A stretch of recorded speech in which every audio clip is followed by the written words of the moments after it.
Obviously, redshirting's on the table for both of them. No final decisions have been made, but it's tough. It puts you in a tough situation. You play Bryce in a game like this for 3 minutes, it burns a year of eligibility. I wish it was easier. I wish there was, a set number of games you could play a guy like they have in football. I think that would make a lot of sense, for some of these kids, but we don't. So I can only operate with the rules that we currently have, because I want Bryce to have the best college basketball career and the most options in his college basketball career long term, whatever that looks like. And I just feel like throwing a kid with a lot of potential that's developing, he or Mobile, a few garbage minutes. It might feel good now, but potentially down the line it could be something you regret. 3 games into the 2025-26 college basketball season, the most talked about player on the Arizona Wildcats roster hasn't scored a point, taken a shot, or stepped foot on the floor. In fact, he hasn't even peeled off his warm-ups. Bryce James, freshman guard, Sierra Canyon alum, son of NBA icon LeBron James, has yet to play a single minute of college basketball. And now, the whispers that once hovered quietly around McKale Center have erupted into a full-blown storm. Arizona is strongly considering redshirting. I'm just disappointed in Arizona didn't take care of business early, because Bryce James supposed to play today. You owe sure? that. You don't think Nash, you know this. Yeah. They're a young team. Yeah. So they didn't take care of business in the first half. They were only up 7. Correct. But your players that's starting and getting the big minutes, Coach, you know this. Oh, yeah. You owe those guys guys at the end of the bench to take care of business, to get them in the game So on is national that the TV. motivation after this? Like, we need to take care so that your teammates can get in the game. Yeah, and that's what it's all about. These guys work hard all week long in practice, and they know, hey, there aren't a lot of games on Arizona's schedule. They're going to be up 20 late. This was one of them. But the guys got in. A lot of guys got some time. They did. Arizona They did. built that bench up a little bit. For a fan base that spent the offseason buzzing about the James name entering Tucson, the shock has been seismic. But inside the walls of the Arizona program, coaches insist this is all part of a thoughtful, long-term plan. Arizona didn't just recruit well for 2025. They dominated the cycle. The Wildcats landed 5-star phenoms, Braden Burries and Koa Peat. Both immediate starters add in elite prospects, Sidi Guai, Ivan Karchenkov, Mabul Mawut, and Dwayne Aristote, plus seasoned returners like Jaden Bradley, Anthony Delorso, Toby Awaka, and Motiejas Krivas. And Arizona suddenly found itself with a Final Four caliber roster bursting at the seams. The problem? Only so many minutes exist. Head coach Tommy Lloyd has tightened his rotation early, sticking to an 8-man core. In those minutes, rising star Koa Peat has already delivered the kind of performances that define future first-round picks, including a jaw-dropping 30-point dismantling of defending national champion Florida. That left Bryce, a 3-star freshman known more for his potential than his production, looking in from the outside. It puts you in a tough situation, Lloyd said after Arizona's 84-49 demolition of Northern Arizona. You play Bryce 3 minutes, you burn a year of eligibility. I want him to have every option possible long-term. In today's college basketball landscape, where NIL money flows, transfers surge, and freshman minutes are scrutinized, every second on the court matters, and that is exactly why Bryce James is not on the court. Lloyd's candid acknowledgement that redshirting Bryce is on the table detonated across social media like a bomb. The James name is its own universe.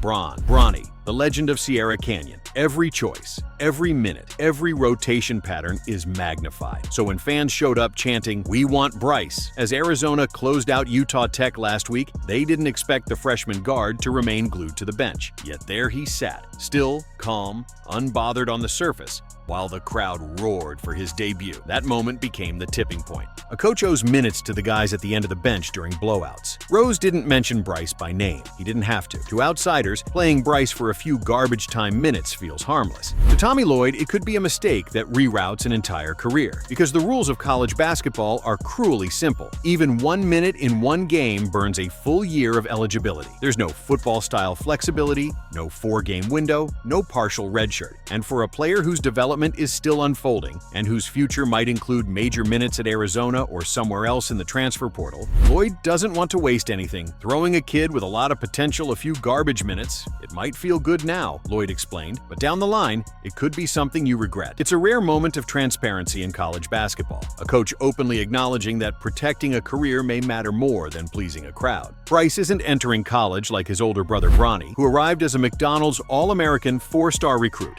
and celebrity-level signee at USC. Bryce's path is different. His numbers at Sierra Canyon, 4.6 points, 1.6 rebounds, 1.0 assists, shooting under 30% from 3, reflect a developmental project more than a finished product. He's not a superstar yet. He's a player with size, a smooth shot, and long-term upside. But he needs time, and that is where the stakes grow emotional. Because Bryce James isn't only a freshman. He's LeBron's son. He's a player whose every movement is photographed, analyzed, and projected into NBA conversation. He's a kid learning to build his own identity while standing in the shadow of one of the greatest basketball players alive. A redshirt year? It might be exactly what he needs. Lloyd was firm that nothing is final, but he revealed this much. He and Bryce have talked a lot. We have had multiple conversations with Bryce. I think we are on the same page. That line matters because it suggests this isn't Arizona benching Bryce. This is Arizona and Bryce strategizing together. It's not punishment, it's protection, something that LeBron, famously meticulous about his son's development, would undoubtedly appreciate. LeBron James has been uncharacteristically quiet on the matter. He hasn't tweeted, he hasn't posted on Instagram, he hasn't done a sideline interview, but his presence lingers. Every decision Arizona makes is filtered through the reality that the greatest player of his generation is watching, evaluating, and protecting his youngest son. People around the program insist LeBron has been supportive, patient, even trusting. But silence from a superstar often says more than words.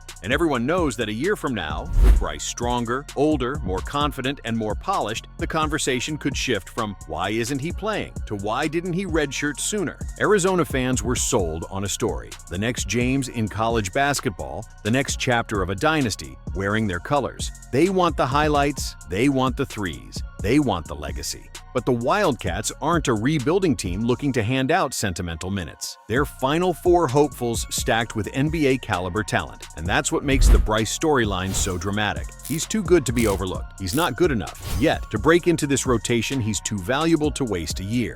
He's not ready to help Arizona win right now. He's caught in the middle, a rare basketball limbo reserved for players with high ceilings and complicated timelines. In today's game, a redshirt year is no longer a failure. It can be a weapon, a way to grow physically, sharpen skills, study systems, build confidence, avoid burning NCAA eligibility, set up a sophomore leap that changes everything. It's common for 3-star recruits. It's common for players needing time. It's just uncommon when the last name is James. If you ask the Arizona coaching staff, the answer is quietly leaning toward no. If you ask the fans chanting for him, the answer is desperately yes. If you ask Bryce, his actions say he is trusting the process. But Tommy Lloyd delivered the clearest warning yet. If you're expecting Bryce to play this season, you may have to wait another year. And with that, the drama surrounding Bryce's freshman season reached a new level. A season where the most important story may be about the minutes he never plays.